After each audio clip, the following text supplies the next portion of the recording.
Hello everyone, welcome to another Sunday, and today is Valentine's Day, so happy Valentine's Day to everyone.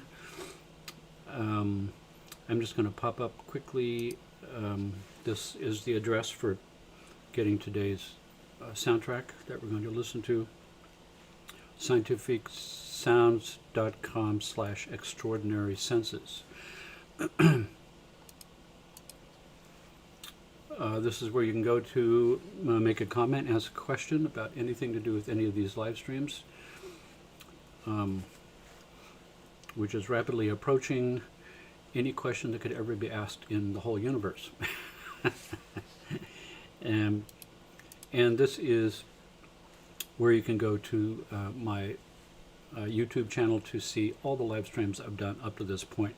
And if you're new, begin at the beginning, which is all the way at the bottom, the first one back in April of last year.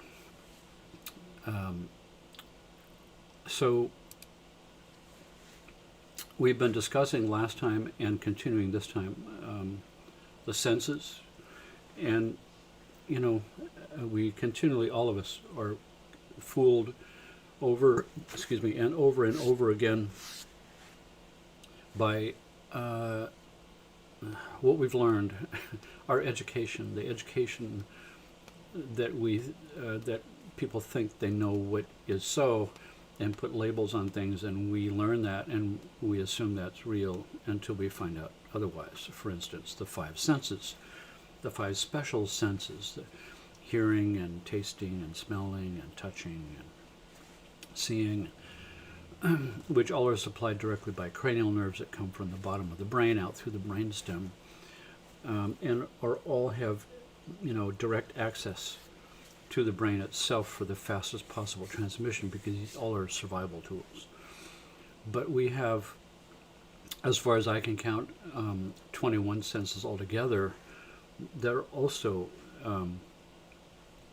spread throughout the body in various ways, and some are still undefined about where they come from.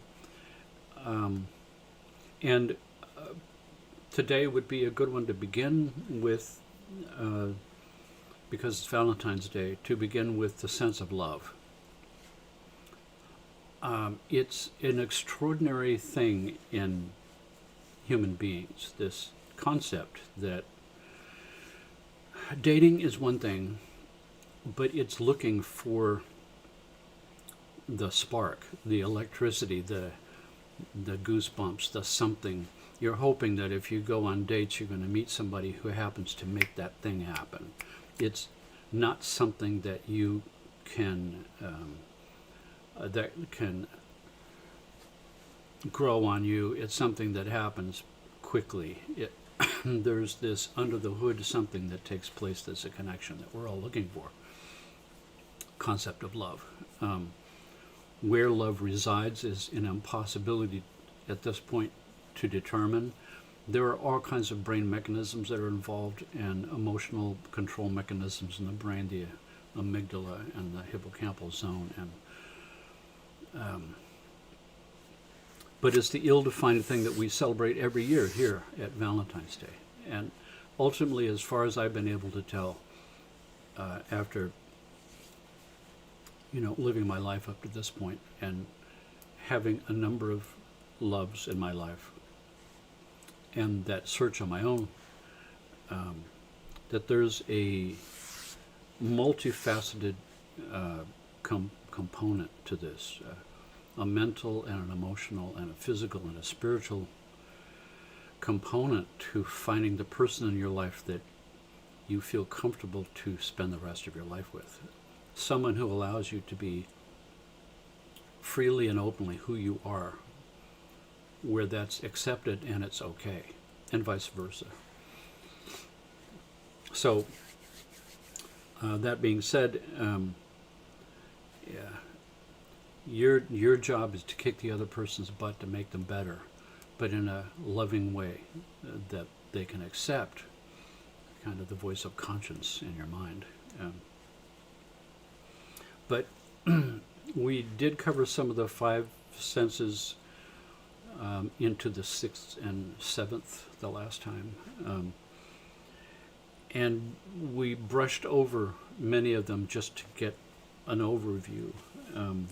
And this time we're going to sort of pick up that mark where a sense of sight, this extraordinary sense, this idea that that these radial muscle groups can have patterns and colors, this kind of yellow, and these tears indicate specific reflexes to organs and systems in the body through micro-reflex systems, the sort of the holographic fractal repetition in miniature spread throughout the system, in your ear, on your tongue, in your face, and your eyes,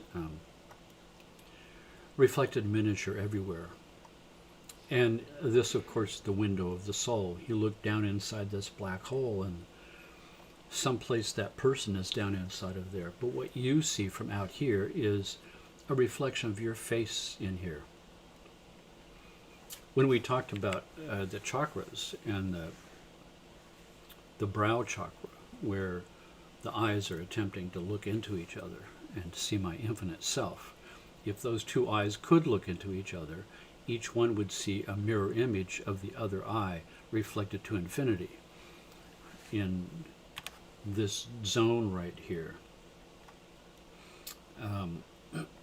This sort of black hole, window of the soul. And we're not the only ones. The windows of the soul in all creatures who are alive that have eyes, so to speak. And they're all interesting and strange and different. All of them have a conscious awareness. Back behind those little openings, there's someone home, someone alive, someone who's there. And this whole concept of being able to connect with, a pet, a cat, a dog, a horse, that you have a relationship with that is non-human, non-verbal, under the hood, and there can be a love connection there as well. People who don't have pets, who've brought them up, they become a member of your family, a member of your tribe. You have a relationship, and there's a heartbreaking experience when your pet dies. People without pets can't understand that, can't understand that you can have a love, a sentient connection with any being that is alive. But particularly the concept of a pet. Cats and dogs and strange animals like reptiles. Here's a dragonfly, the eye of a dragonfly. What kind of consciousness goes on behind that kind of an eye? What are they seeing? And of course, they all see different color spectrums than we do. They see a world that is inconceivable to us, a psychedelic world of color ranges and frequencies that we can't see. Some into ultraviolet and infrared. Who needs to go to another planet? Look all around us. It's infinitely, mind-bogglingly alien. Spider eyes.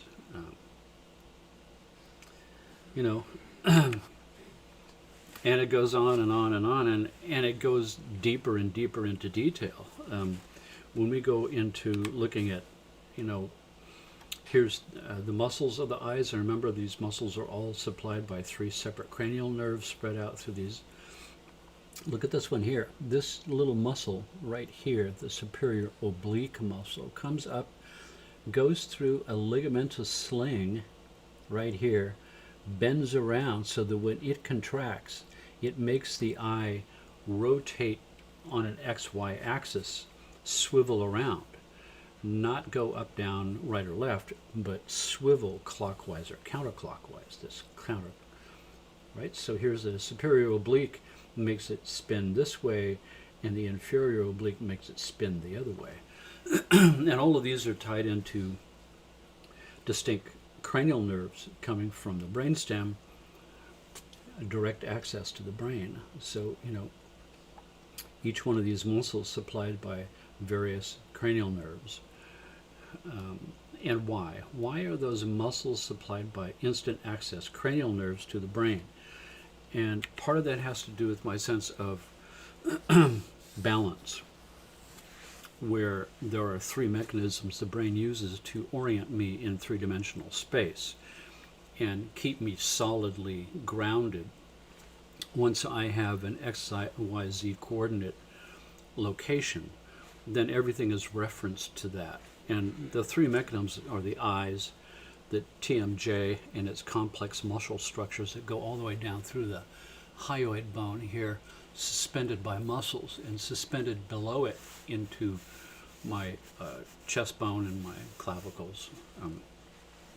This horseshoe-shaped bone, the hyoid, is the only bone in the body that's not connected to another bone with a joint. It floats, suspended by muscle groups, up into the jaw and tongue and down onto the chest. It's involved with swallowing and talking. It's working right now as I speak. So the temporomandibular joint, the eyeballs, and the semicircular canals connected to the cochlea of the ear and sharing the same nerve, the vestibular cochlear nerve. So those three, semicircular canals and the eyeballs and the TMJ, is how my body references three different points for orienting my head in space. And there is conditions out there, dizziness conditions, dizziness disorientation. There's a disease called Meniere's disease, and many of the times I see patients who have been diagnosed with Meniere's disease, which is a crippling dizziness syndrome. For people with true Meniere's disease, they move their head just the wrong way. Their whole world will spin out of control, and you fall down and you throw up, and it's this horrible, disorienting, whirling dizziness syndrome. And it's because inside the semicircular canals there are these little hairs in fluid that are moving around. At the tip of those hairs are these little crystals, quartz crystals, and they're giving that hair extra weight for us to move around more effectively. And if you get a big blow to the head or some kind of injury, a whiplash or something like that, you can break some of those crystals off, and now they're floating free, hitting other hairs, exciting those hairs as if my head is moving when it's not. And this conflicting information makes this dizziness thing start to happen. Usually the brain can self-reference out to the other two systems, because if this one's got crystals flying around, it's not agreeing with this one. I'm getting dizzy. So my brain goes, what are the eyes telling me? So the eyes agree with the good one. I also can look at my TMJ information, and it agrees with my eyes and this one. Now I can segment this one out and put it in context, and it won't make me dizzy. But there is a condition where if I have a cranial fault, remember the cranium is 26 bones all assembled together like a jigsaw puzzle, and the temporal bone here houses the ear and the TMJ. And if you get a blow to the head and this gets rotated, then that semicircular canal is tipped at an angle, and it no longer agrees with the other side. So now we've got this balance disagreement thing going on. And the brain will consult the TMJ, but unfortunately the TMJ is also in this bone, the ear and the TMJ. So the TMJ is also taken out, because when this rotates, the TMJ rotates with it. And now this TMJ does not agree with this one. and the muscles are imbalanced. We've got two systems taken out with rotation. The only one left is the eyeballs. And the eyeballs can usually be the deciding factor. However, if you remember, I had a discussion once before where the eyeballs have this link to the acupuncture system. And when I go back to this picture and we see that the obliques, the superior and the inferior obliques, supplied directly by these cranial nerves, two separate cranial nerves, one for the top, one for the bottom.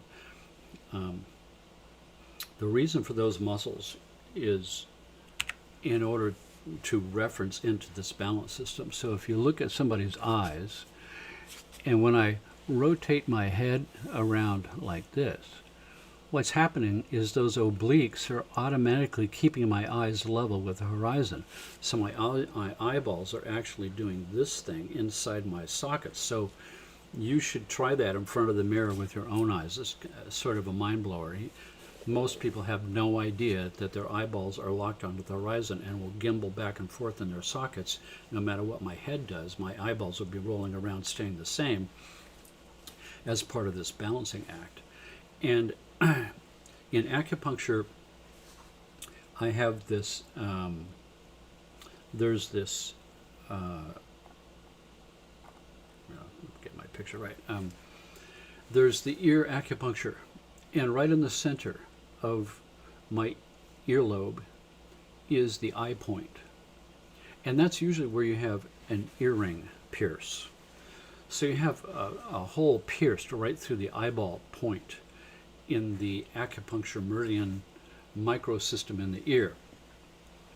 And when you put the ear ring post through that hole, you're putting an acupuncture needle, so to speak, through the point for the eyeball in your ear. And that causes something called ocular lock. Ocular is eyeball. So ocular lock means that normally when I put my earring and my head is tilted and my eyeballs are gimbaled around in my sockets to stay leveled with the horizon. And when I put that post to my ear, it locks my eyes in that position so that now when I raise, so my eyes are now, gimbaled around in my head. And when I raise my head, my eyes stay slanted. They've locked to that artificial horizon this way, and now when I raise my head, it's tilted. So because of this, my eyes are taken out of action. And now the rotation with the semicircular canal is not agreeing.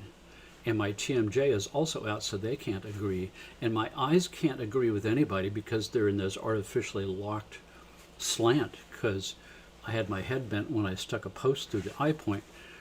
Now we have all the symptoms of Meniere's disease, but it's not actually Meniere's disease. It's not real. There are no broken off crystals inside the utricle of the semicircular canals.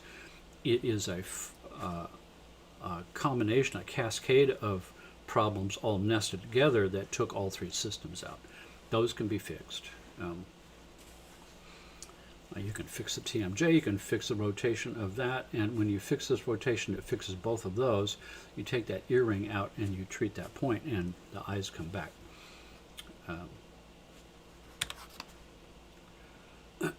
Which is kind of why I brought this whole thing up, with the eye and the obliques, and one of those little weird facts you didn't know about yourself, and the eyeball. But as we talked about before, the light comes in through this lens, which has little muscles here that can contract the lens to bring the focal point right to this spot right here, the fovea centralis, the focal point. And all along the retina here, we have these rods and cones, if you remember that. Right? Red, green, and blue.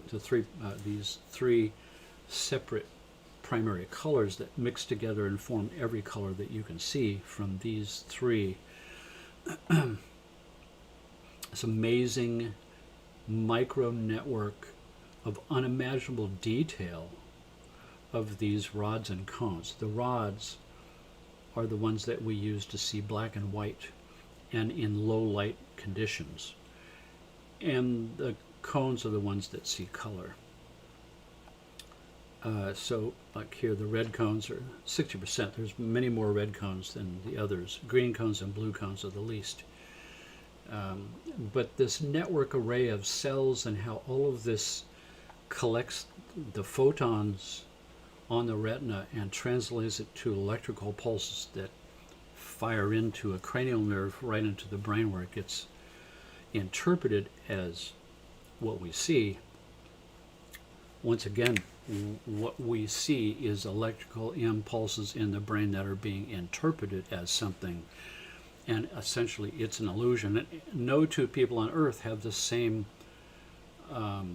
percentage of the three colors of cones, and all of us have different biochemistry that affects the sensitivity of the rods and the cones and the colors we see. Some people see more colors than others. Some are color blind. Some have more sensitivity to low light situations than others. The bottom line here, as I'm getting at, is that no two people see the same world. We're all seeing something different. And when you get into animals where the range is completely extended into other color realms that we don't even know about, they're not seeing the same world we are at all. What about a spider's eyes or the dragonfly eyes with 10,000 little facets? I mean, what kind of a world do they see? Infinite number of alien landscapes. Here's the rods and the cones. Rods, cones. And when we dig deeper and deeper, we've got nuclei and little organelles and all of this stuff. It just goes on. And these are made of compounds, made of atoms, and made of quarks and charms and hadrons and leptons. It's infinite levels of detail of this hyperdimensional quantum pixelated movie that we're in. Here's a micro photograph of rods and cones. Rod, cone. Unbelievable. All of these to capture photons from the sun. Amazing. Then, of course, we've got a sense of time.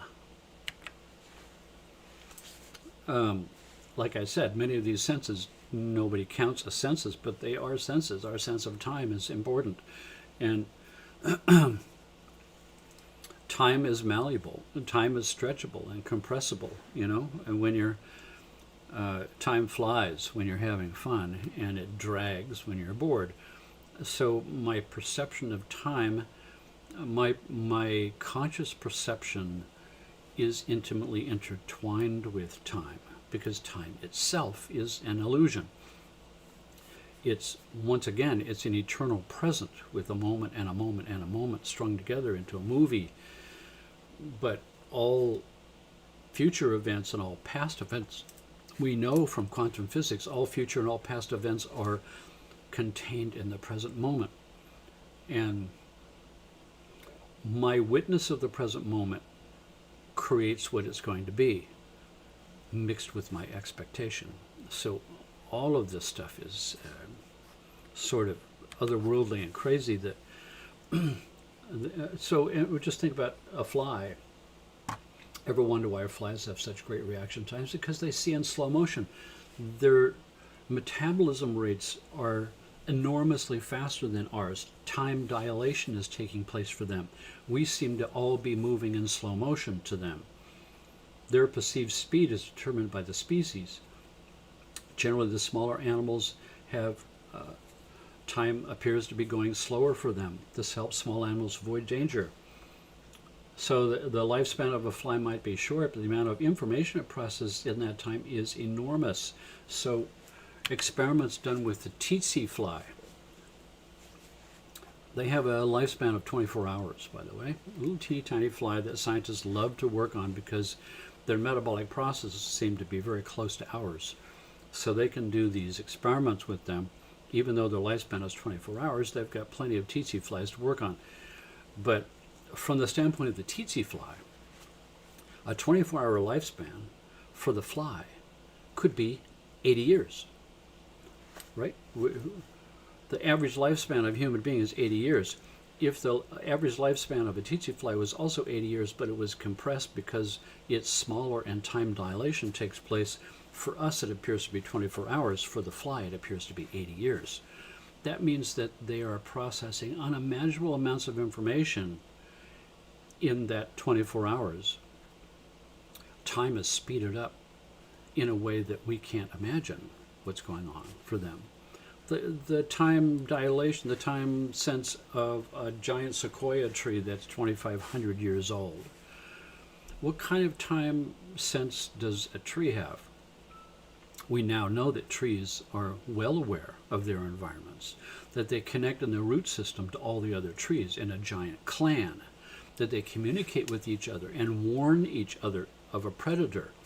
If one tree is attacked by some kind of a bug, it sends special chemicals out through its leaves to protect itself, sends signals through its root system to other trees, and the whole forest knows it quickly.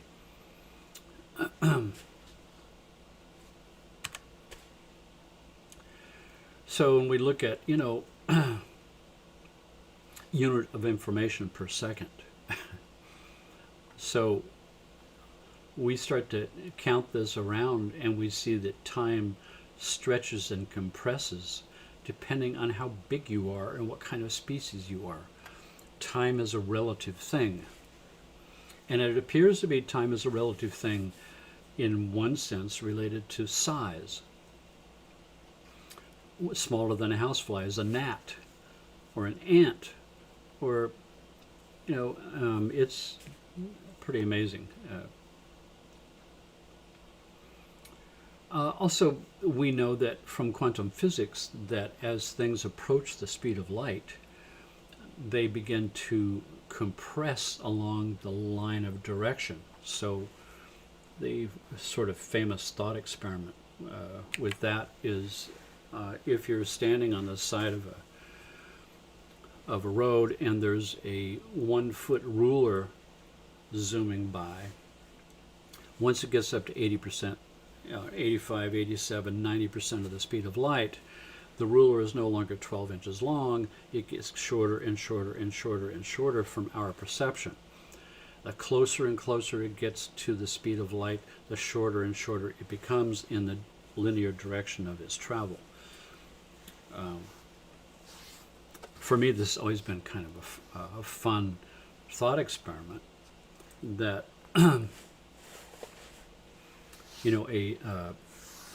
when I talked in a previous broadcast about the power of the sphere as the perfect acoustic space, the acoustic resonance echo pattern space, and you make a sphere out of 270 triangular speakers that all point towards the center to generate what we call photoluminescence, where sound waves colliding together creates such a pressure that it creates an explosion that makes a light at a temperature at the surface of the sun for an instant, and then it comes back and comes back and comes back, and this rapid pulsing is so rapid that it looks like it's a solid thing for us. But in my book, that is the secret of fusion, using sound waves, not lasers. Nature makes it with sound waves, with mechanical energy waves of pure energy in the universe colliding together, creating perhaps stars as a photoluminescence experience. Anyway, if the technically, if you were powered up enough, you could create a black hole in the center of this sphere, and you could create a time-dimensional window. And you could use that as a way of making a spherical time-dimensional vehicle that once that vehicle is traveling, once this spherical vehicle is traveling more than 87% the speed of light, it would start to squeeze down into what looks like a flying saucer. So the flying saucer could actually be a spherical time-dimensional vehicle at 90% the speed of light that would squish it into what looks like a saucer shape. And of course, if you photographed it or got physical evidence of it and made the newspapers, then the time police would probably, make sure that they went back in time and make sure that they weren't there at that time. So of course, we would never have photographs, if you believe in such things. So the sense of time is an indefinable thing that has to do with quantum processes in my biocomputer, in my brain. A lot of it is under the hood, tied closely with the suprachiasmatic nucleus, which is that little tiny organelle in the hypothalamus that's just above the optic chiasm that I talked about last time. Above the optic chiasma in the hypothalamus, the circadian clock synchronizes neural pathways. All of this is my sense of time, where I time myself to the world. My relative perception to the world is based on my size related to the world. So time dilation, time compression can take place, and something about that is associated with the suprachiasmatic nucleus. Is also associated with the default mode network that I discussed before in detail in a previous live stream. Those 4 zones in the brain that form the default mode network, they're in close synchronicity with each other. And these two, this occipital one and the frontal one, are my sense of space, and these two on the lateral parietal zones are my sense of time. So, sense of space, sense of space, sense of time, sense of time. It's where I get my sense of self. The frontal and the occipital is synchronized up as my sense of self on the inside of my skin. And the one behind, the one here is inside my skin, the one back here is out, my sense of self outside my skin. And you synchronize those two up together, and I get my normal sense of self, inside versus outside. And these two are my sense of time, past up to the present moment anticipating into the future. Synchronize those together, and I get my normal sense of the present. But if I hyper-synchronize all those up together in sort of a high-tech meditation mode, we have what research reports have shown is a cosmic consciousness experience where my sense of inside my skin begins to merge with my outside my skin, so I can't distinguish which is what, so my body gets perceived as universally large. My sense of time, past and future, the present begins to expand into both of those, into past and future, until it's all one eternal sort of present, all past and future events contained in the present. This sounds very close to the experiences of the sacred alkaloids, mescaline and psilocybin and mushrooms and LSD and DMT. All of these have that kind of experience, the experience of hypersynchronizing physical processes, melatonin massively releasing from the pineal gland associated with the crown chakra.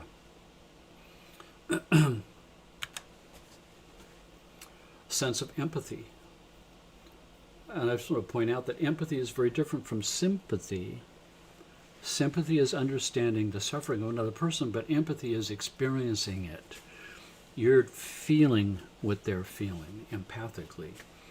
You're having a similar personal experience, and empathy is emotion-based, and sympathy is more of a mental process, a concept, rather than a direct link, a direct synchronizing up of your emotional control centers with another person's emotional experiences.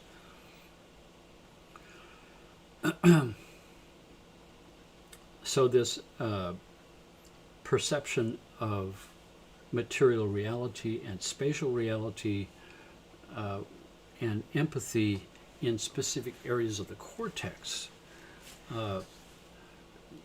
which was well researched out by these two Italian guys, which I'm not even going to try to pronounce these names, but it's all closely associated with this mirror neurons and empathy function. And if you remember, I talked about the mirror neuron function because it's what's highly deficient or missing in autism spectrum disorder, and I use brainwave entrainment as one of my techniques to help fix that condition. This idea that the mirror neuron function is a certain brainwave frequency called mu, the mu wave function in the brain. Mu waves look different than any other kind of brainwave, and they're specifically associated with lighting up areas in the cortex that mirror what you see another person doing. So when, and this is how babies learn socialization skills. When the mother, makes a face and makes sing-songy kind of voices, and my body position communicates under the hood emotional things. My emotions are expressed as facial contractions, and those things are being noticed by the baby. And when the baby sees my face change, the neurons in the baby's brain that would make them make the same face light up as a mirror of what they see me doing. It doesn't cross over to the motor cortex where it actually makes the baby's face do the same thing, but it's mirrored in the sensory cortex as I see what you're doing, and it's burning pathways so that I begin to understand that this face means I'm mad, this face means I'm happy, this face means something, and that face means something, and this body position means something, this tone of voice needs something, because those are lighting up in my brain with a mu brainwave function. And with brainwave entrainment, we can entrain your brainwaves to anything. So if we've got decreased mu brainwave function, we have decreased ability for mirror neurons to fire, and we have children who have no socialization skills. And we can retrain that. We can retrain that back. Then there's extrasensory perception, which is a broad umbrella of things. This idea that you can see beyond the bounds of what we normally expect to be our five senses shouldn't be a surprise when we're talking about the fact that we have 21 senses. So this isn't a regular sense that we have, but not everybody is aware that they have that ability. And some people have never used it, so it's quiescent. Other people are born with it very strong. Being able to see things that other people can't see, or experience vibrations other people can't experience. Areas in the brain that are associated with extended sight, extended sound, extended sense of touch, telepathy, my ability to sense what you're thinking and what another person is thinking. You tend to see this start to show up in married couples after they've been married for a long, long period of time. You can pretty much complete the other person's sentence after a while. Some of this is actually default mode network, the 95% of the function under the brain, which is crunching numbers, collecting the minutiae of all kinds of information coming from my different senses that I don't even notice, but this part is storing and cataloging and coordinating with other sensory information and coming up with conclusions that pop into my brain. I look upon that as an intuition or a hunch or an extrasensory perception. Sometimes it's that, and other times it's an absolutely new sense, an extrasensory perception, sense itself. Here is, this is Alan Turing. This is the guy who invented the first computer during World War II. He saved Britain by developing the first computer that could break the Nazi secret codes so the Allies could win the war. But his comments, these disturbing phenomenon, extrasensory perception, seem to deny all our scientific ideas. how we should like to discredit them. Unfortunately, the statistical evidence, at least for telepathy, is overwhelming. Scientific tests, we can put things to the test and prove that what we're seeing is beyond mere chance.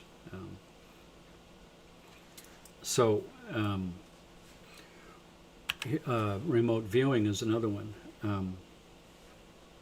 Being able to leave your body and go somewhere and observe something and come back and report that and have it be real. Actually, I knew this guy, John Alexander, who was a military man working with the Pentagon. He's the one who began the remote viewing program for the Pentagon. It was black ops spies who had extrasensory perception, who could go and observe secrets in Soviet Russia as part of international spy network that were psychic spies. He's the one who put this program together. I knew him through California Institute for Human Science. Things like the use of pendulums, being able to clear your mind and have the pendulum answer yes and no questions, respond to energy fields, precognitive ability. All of these are under the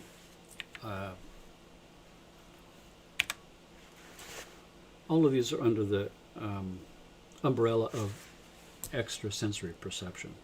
This idea.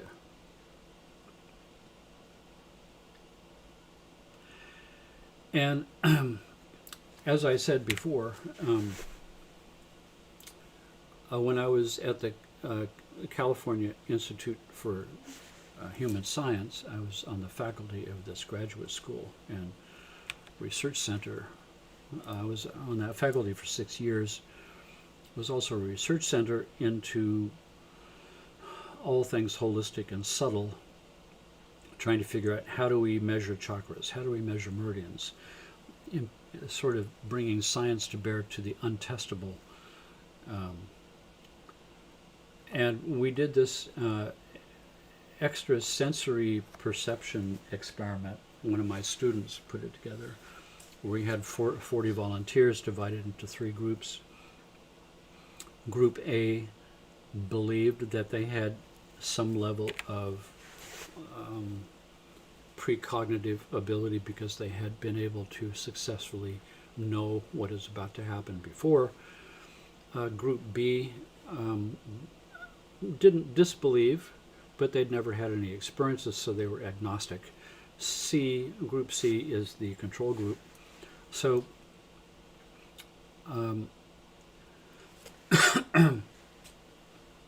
the experiment was to use these Xanar cards in a computer program from Duke University that had a random shuffle. And you would choose which of these cards you thought the shuffle would end up with. And you did 100 trials, and at the end of those trials, the computer would score what had happened. And we already know that you should get a certain number of these right just by chance. So you could pretty much predict how, quote, psychic you were.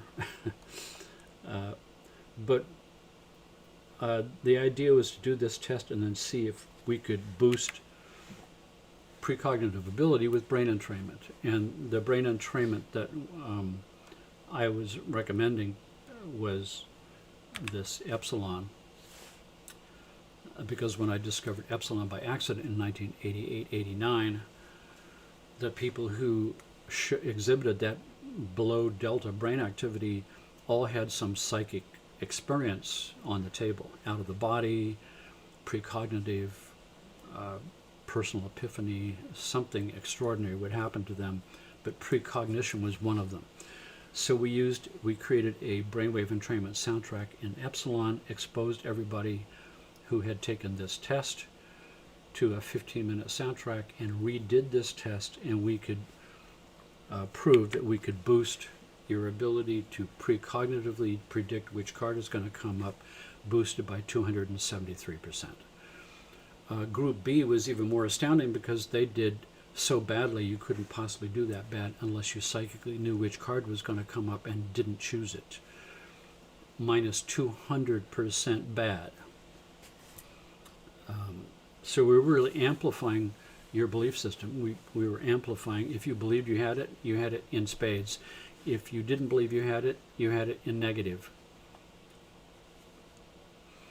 All of these sort of at the edge senses bring us closer to the ultimate sense that we're trying to achieve, the sense of self-awareness.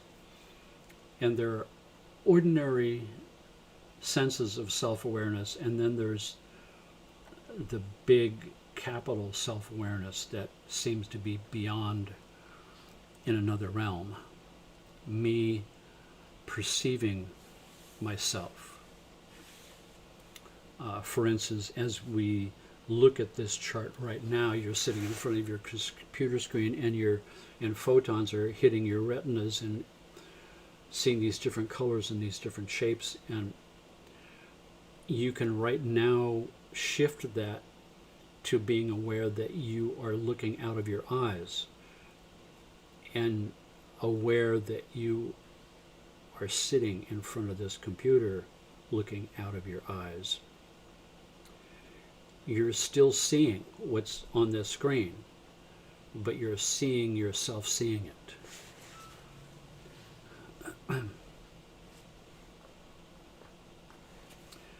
You seeing yourself from a different angle, from a different perspective, from a different place that's not necessarily even physical. We see these things reflected in brainwave patterns and in activity in different areas of the brain, but that doesn't mean it's coming from the brain. It's a chicken-egg thing. It's a yin-yang thing. It's a simultaneous thing. Consciousness is above and beyond all of this. And according to quantum physics, this is created by consciousness, not the other way around. Whatever it is that's going on in the universal matrix that's being created by consciousness itself at a quantum level, me being aware of me creating it is moving in the inner direction that people have been using sound in every culture on earth to try to help achieve this state, this sort of still place deep inside my consciousness where I can perceive my own aliveness, my own reality, that I'm no longer engaged with the movie. I can see the movie as a series of stills that are strung together that are fooling me. I can see through the matrix. I can see inside it. I can stand outside of it and above it and know that it's me and not me at the same time. It's other. And there's certain brain entrainment frequencies that go with that. Particularly epsilon is the one for ESP and all that umbrella that goes underneath it. Self-perception, perception of my self-existing, precognition, my sense of time. All of these things are under this metaphysical senses that all seem to tie with the default mode network, gamma and epsilon. And to some extent, with hypergamma and lambda 100, 200 hertz, it's this gamma, hypergamma, lambda at the opposite end of the spectrum, epsilon below delta, and below epsilon default mode network. And below that are the ones I'm currently experimenting with that I call iota, lower than default mode network frequencies. But today it's epsilon. Today we have a soundtrack that is exploring this sort of ESP realm, boosting my ability to access my metaphysical senses and in the brain. So, time for headphones here.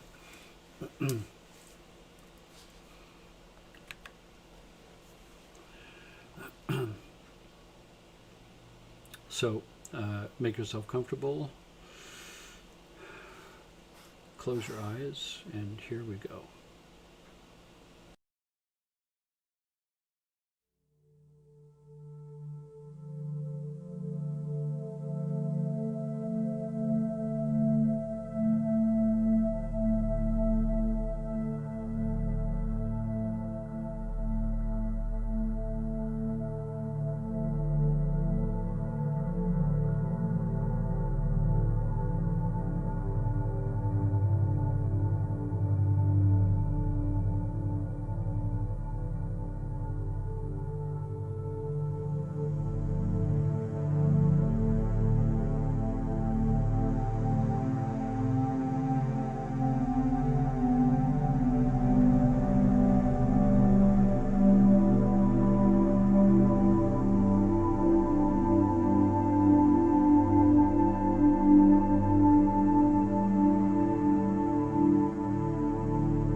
Here's the address to get that soundtrack.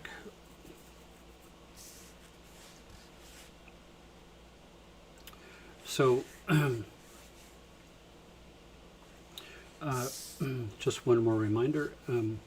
In a couple of weeks, I will be teaching my biotuning workshop for practitioners. And so February 28th on Sunday will be moved to the 29th on Monday. March 7th will be moved to March 8th on Monday.